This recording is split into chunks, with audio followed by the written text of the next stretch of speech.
नमस्कार साथियों, आप सबका स्वागत है आपके अपने YouTube channel commerce world. Retirement benefit के सेगमेंट को आगे बढ़ाते हुए आज हम जिस टॉपिक के ऊपर चर्चा करेंगे वह है CGEGIS, जिसे कि हम central government employees group insurance scheme के नाम से जानते हैं, जो कि 1980 में एक मेमोरेंडम के द्वारा इम्प्लीमेंट की गई थी। जब भी कोई गवर्नमेंट एम्प्लॉय रिटायर होता है तो उसकी रिटायरमेंट के समय उसे दूसरे बेनिफिट के साथ साथ CGEGIS का बेनिफिट भी दिया जाता है, जिसमें बेसिकली दो प्रकार के बेनिफिट होते हैं। एक इंश्योरेंस फंड का बेनिफिट और दूसरा सेविंग फंड का बेनिफिट। जब कोई गवर्नमेंट एम्प्लॉय अपनी सर्विस के दौरान एक्सपायर हो जाता है तो उसे इंश्योरेंस फंड का बेनिफिट और साथ ही साथ उसे सेविंग फंड में उसकी जो भी कंट्रीब्यूशन होता है वह विद इंटरेस्ट उस अमाउंट का भुगतान उस एम्प्लॉय विशेष की फैमिली को किया जाता है। तो मेनली ये स्कीम्स एम्प्लॉइज को के रिस्क को कवर करने के लिए तथा उसकी रिटायरमेंट के समय उसके द्वारा कंट्रीब्यूट किए गए सेविंग के फंड के अमाउंट को रिटायरमेंट के समय देने के लिए लागू की गई थी। अब हम इस स्कीम्स की मेन फीचर्स के बारे में चर्चा करते हैं। तो इस स्कीम की सबसे पहले जो मेन पॉइंट है वो ये है कि ये स्कीम्स उस सेंट्रल तथा स्टेट गवर्नमेंट के एम्प्लॉइज को सबसे पहले इंश्योरेंस कवर प्रदान करती है।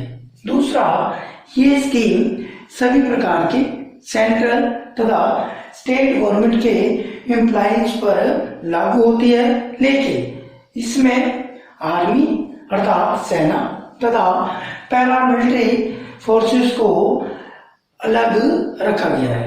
इट मीन्स कि ये स्कीम्स आर्मी तथा पैरामिलिट्री फोर्सेस पर लागू नहीं होती है, उनके लिए अलग से इंश्योरेंस कवर की स्कीमें लागू की गई हैं।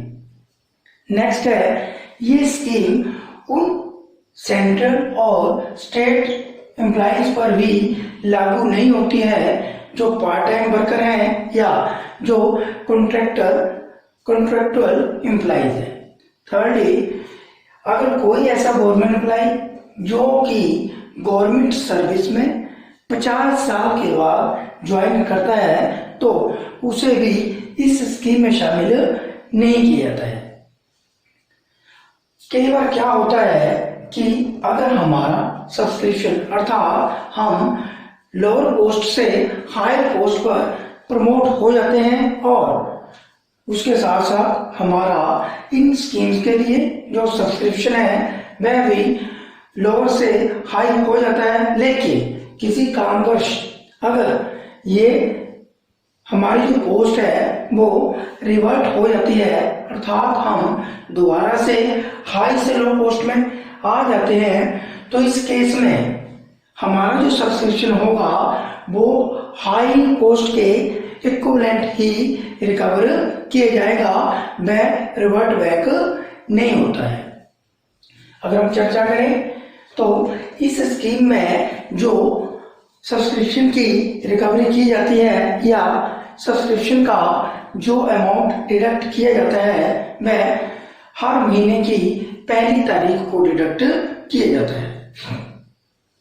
अगर कोई एम्प्लॉय सर्विस के दौरान एक्सपायर हो जाता है तो उसकी फैमिली को इंश्योरेंस फंड का जो कवर है तथा सेविंग फंड का जो उसका एक्यूमुलेटेड अमाउंट है वह इंटरेस्ट के साथ उसकी फैमिली को दिया जाता है। लेकिन अगर कोई एम्प्लॉय जो इस स्कीम का हिस्सा है अगर वह रिटायर होता है, एक्सपायर नहीं होता है और रिटायर हो जाता है तो रिटायरमेंट के समय इस एम्प्लॉय को केवल और केवल उसका जो सेविंग फंड का एक्यूमुलेटेड अमाउंट होता है वह ही इंटरेस्ट के साथ दिया जाता है।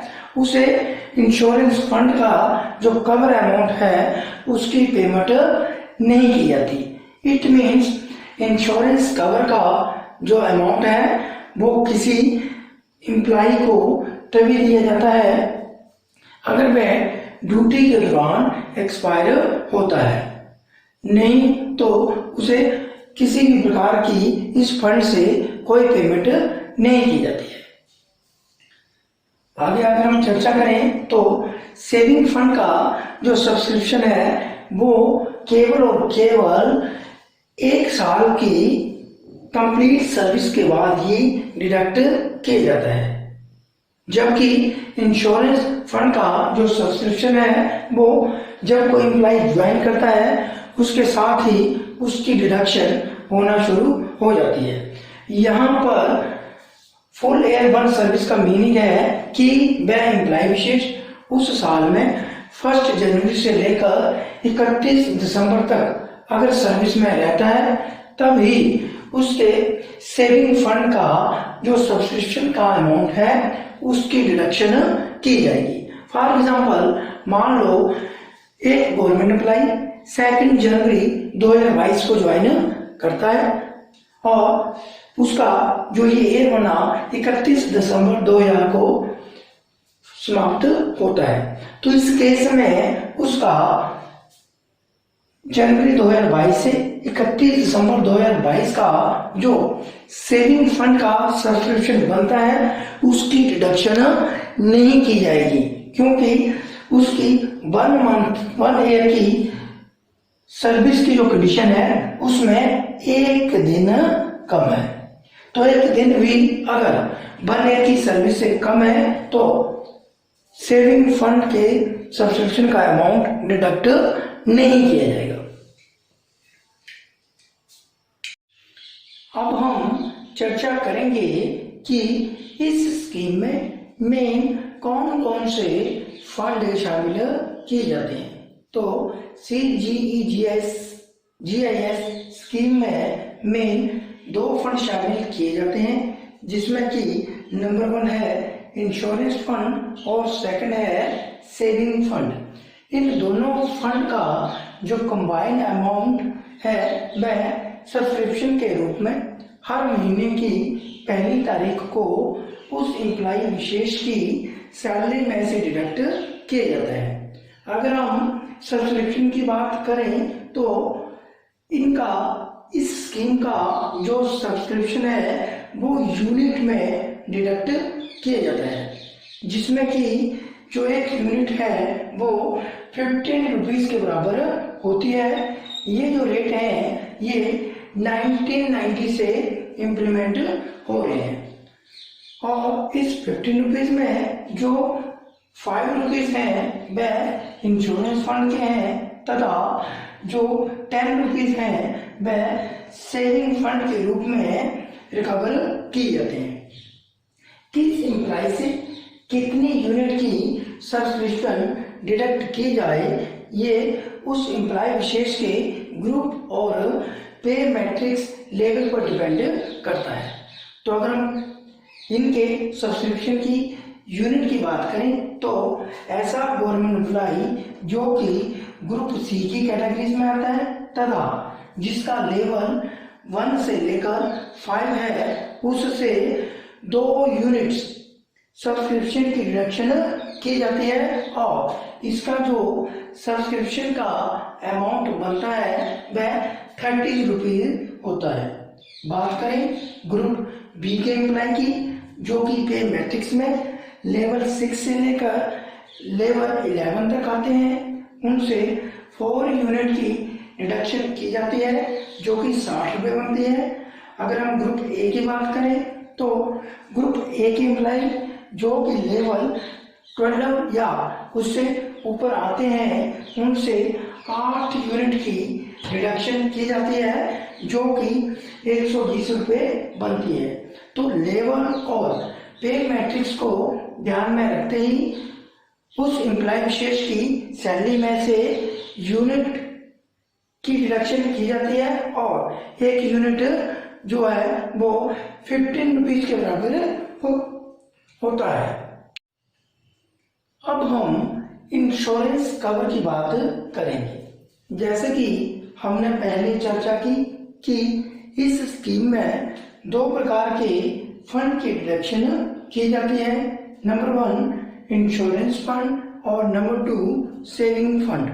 तो जब भी कोई गवर्नमेंट एम्प्लॉय अपनी ड्यूटी के दौरान एक्सपायर हो जाता है तो उसकी फैमिली को इंश्योरेंस फंड का जो अमाउंट है उसकी एवज में इंश्योरेंस कवर का अमाउंट दिया जाता है। ये अमाउंट उस एम्प्लॉय विशेष की फैमिली को उस कंडीशन में भी मिलेगा ही अगर उस एम्प्लॉय विशेष ने सुसाइड किया हो। इट मीन्स उस एम्प्लॉय विशेष की डेथ चाहे नेचुरल डेथ हो, एक्सीडेंटल डेथ हो या सुसाइड हो, सभी प्रकार के केस में उसकी फैमिली को इंश्योरेंस के फंड का जो अमाउंट है जिसे कि हम इंश्योरेंस कवर अमाउंट कहते हैं उसका भुगतान उसकी फैमिली को किया जाएगा। तो किस एम्प्लॉय की फैमिली को कितने अमाउंट की पेमेंट की जाएगी ये भी उस एम्प्लॉय विशेष के ग्रुप पर डिपेंड करता है। मान लो अगर कोई एम्प्लॉय ग्रुप सी की कैटेगरी का है तथा वह हर महीने 2 यूनिट अर्थात 30 रुपए की डिडक्शन GIS में करता है तो उसके फैमिली को 30,000 रुपए का इंश्योरेंस कवर दिया जाता है। अगर वह ग्रुप सी का एम्प्लॉय है और उसकी डिडक्शन 4 यूनिट अर्थात 60 रुपए की है तो उसकी फैमिली को 60,000 रुपए का कवर दिया जाएगा। अगर वह ग्रुप ए का एम्प्लॉय है और उसकी डिडक्शन 8 यूनिट्स के बराबर है अर्थात 120 रुपए हर महीने वह एम्प्लॉय अपनी सैलरी में से GIS में सब्सक्रिप्शन के रूप में कटवाता है तो उसकी फैमिली को जो इंश्योरेंस का कवर है वो 1,20,000 रुपए दिए जाता है।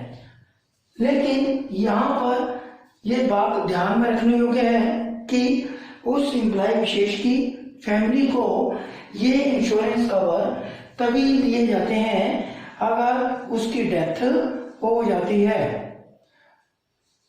अगर उस एम्प्लॉय विशेष की डेथ नहीं होती है तो किसी भी प्रकार का कवर ना तो उसे ना ही उसकी फैमिली को दिया जाता है। हालांकि उसने इसके लिए अपने सब्सक्रिप्शन के रूप में अपनी सैलरी में से कुछ अमाउंट की डिडक्शन ही क्यों ना की हो। अब हम सेविंग फंड के बारे में चर्चा करेंगे।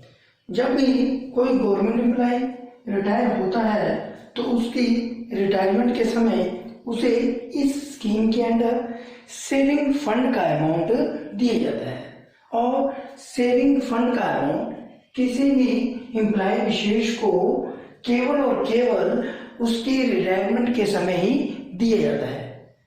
और ये अमाउंट किस अमाउंट के बराबर होता है? ये अमाउंट उसका सर्विस के दौरान उसने जो भी इस फंड अर्थात सेविंग फंड में सब्सक्रिप्शन के रूप में जितना पैसा डिपॉजिट करवाया होता है उसे प्लस उस पर जो इंटरेस्ट बनता है इन दोनों के बराबर होता है।